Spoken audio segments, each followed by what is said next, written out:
Este video está patrocinado por Walk on Hell, remeras manga cortas, manga largas, buzos, mochilas y un sinfín de variedad en productos e indumentaria metalera de calidad premium. Encontralos y haz tu pedido a través de sus redes sociales.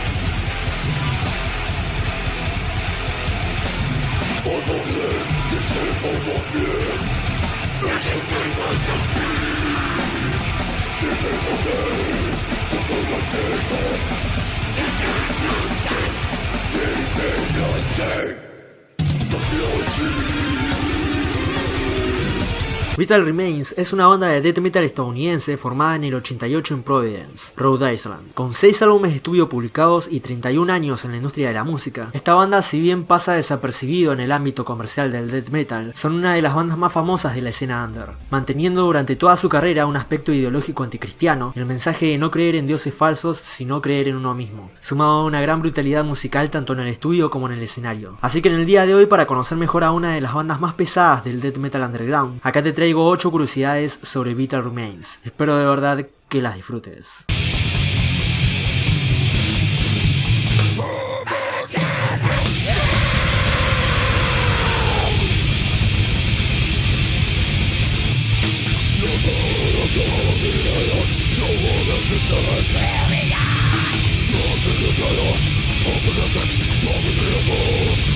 Curiosidad número 1. The Christianize es el quinto álbum de estudio de Vital Remains, y el tema lírico de este álbum se refiere a la descristianización de Francia durante la Revolución Francesa. La batería de este disco presenta un sonido crudo con respecto a su ejecución, pero esto no fue un efecto sonoro intencional por parte de la banda. Según Tony Lázaro, la idea del grupo era grabar las primeras sesiones con un tom de 8 pulgadas, y después cortar todos los rellenos rápidos con uno de 10. Pero como la compañía discográfica Olympic Records, empresa que tenía fichada a la banda en aquel momento, no quería pagar por eso, terminaron obteniendo uno de 12 y otro de 14, por lo que en la mezcla decidieron subirle todo el volumen a los drums porque se escuchaba muy despacio y demasiado mal, lo que dio el resultado que terminó quedando en el disco. Además, el intro de este álbum contiene voces extraídas de la película The Greatest History Ever Told y la versión musical del poema medieval O Fortuna de Karl Orff.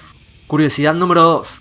En los primeros días de la banda, Vital Remains solía usar corpse paint y muñequeras de pinches como las bandas de black metal, pero después de que esto se convirtiera en tendencia entre las bandas de aquel subgénero, el cual estaba metiéndose en demasiados problemas en aquella época, la banda decidió dejar de usarlo para no tener nada que ver con eso, ni tampoco para verse involucrados o señalados por los delitos que cometían los músicos del black metal, además de también quitárselo porque muchas de sus presentaciones, la gente ni siquiera se molestaba en escuchar la música del grupo, sino que directamente por su maquillaje les gritaban que eran unos imitadores de King Diamond o Kiss. Solo volvieron a usar corpse paint en la noche de Halloween del año 2000 durante una presentación en Florida junto a Deicide, pero igualmente la gente les gritaba que hubiera sido mejor que no lo usaran. Curiosidad número 3. Tony Lázaro es el guitarrista líder y único miembro original que queda de la banda. Entre sus influencias que no son musicales, mencionó al escritor H.P. Lovecraft, al cual fue a visitar muchas veces a su tumba de Rhode Island en busca de inspiración, pero que en varias ocasiones se quedó encerrado en el cementerio y tuvo que pedirle al guardia que le abra las puertas para poder salir. Pero con respecto a las bandas que lo alimentaron musicalmente, Vital Remains realizó algunos covers para homenajearlas, entre las cuales se encuentran uno de Celtic Frost, uno de Venom y otro de Yngwie Malmsteen. Curiosidad número 4. Tony Lázaro y Glenn Benton son amigos prácticamente de toda la vida. Tony, por su parte, además de ser su amigo, siempre fue un gran admirador del trabajo musical de Glenn, por lo que siempre estuvo en su cabeza la idea de imitarlo a él para que participara en uno de sus discos. Así que Vital Remains le pidió a Benton en el 94 que hiciera coros para su segundo álbum Into Cold Darkness, pero esto nunca pasó y terminó quedando pendiente debido a los compromisos del cantante en aquel momento con su banda Deicide. A medida que pasaron los años, la banda fue teniendo muchos cambios de alineación, entre los cuales llevaron a que Thorn, un amigo de la banda, fuera el cantante del grupo en el cuarto disco de la agrupación. Pero durante la producción de su quinto álbum, el cantante no estaba dando buenas notas, y muchas veces incluso no se presentaba a las sesiones de grabación, sabiendo que la discográfica de la banda los estaba presionando para sacar el álbum lo más antes posible, por lo que el grupo se vio obligado a despedir al cantante por no estar realmente comprometido con la banda. Y al recordar que Glenn Benton les dijo que cuando quieran él podía ayudarlos, lo invitaron a grabar las voces para el disco, y terminó siendo el cantante en este y en el siguiente álbum de la banda. Curiosidad número 5. El quinto disco de estudio de la banda se grabó en el legendario Morris Sound Studio de Tampa, pero el grupo no recomienda a nadie trabajar ahí por sus malas experiencias durante el periodo de mezcla y grabación de este álbum, diciendo que este lugar está sobrevalorado. Según la banda, fueron tratados de manera muy injusta en todo momento durante su estadía en este estudio, sin mencionar que el ingeniero de sonido cometió muchos errores cuando tenía que mezclarlo, así que tuvieron que volver a mezclar por su cuenta todo el álbum en Studio 7, en Providence, donde finalmente se hizo de la manera correcta. Además, en aquel momento solo Tony Lázaro y Dave Suzuki eran miembros de la banda, por lo que Dave tuvo que ocuparse de la guitarra, el bajo y la batería, y Tony de la segunda guitarra. Curiosidad número 6.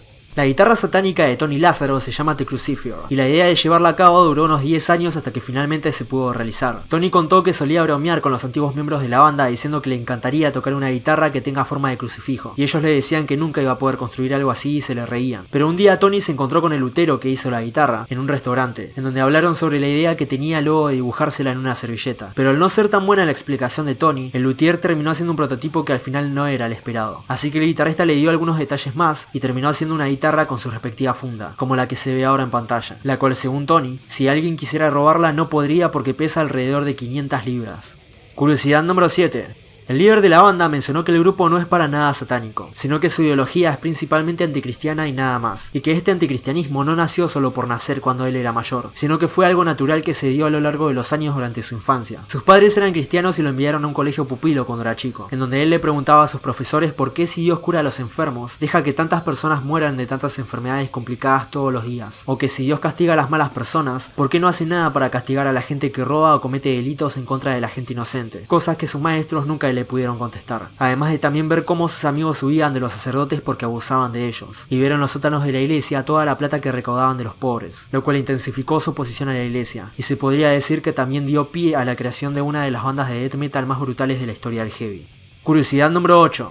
El nombre de la banda fue creado por el cantante original del grupo llamado Mike Flynn, quien no dio un significado detrás del nombre, simplemente se le ocurrió y se quedó con la banda hasta el día de hoy, por lo que su significado es de abierta interpretación al público. Aunque Tony Lázaro expresó que el significado que él le da, lo tomó de unas líneas que están escritas en la Biblia satánica, las cuales dicen que la existencia de uno como ser humano es vital, y es importante dejar tu marca o tu huella en el mundo, por lo que él lo atribuye a la música de la banda. Para él es vital dejar su huella y su música en el mundo y en la historia del metal, para que sea recordada y siga viva durante muchos años.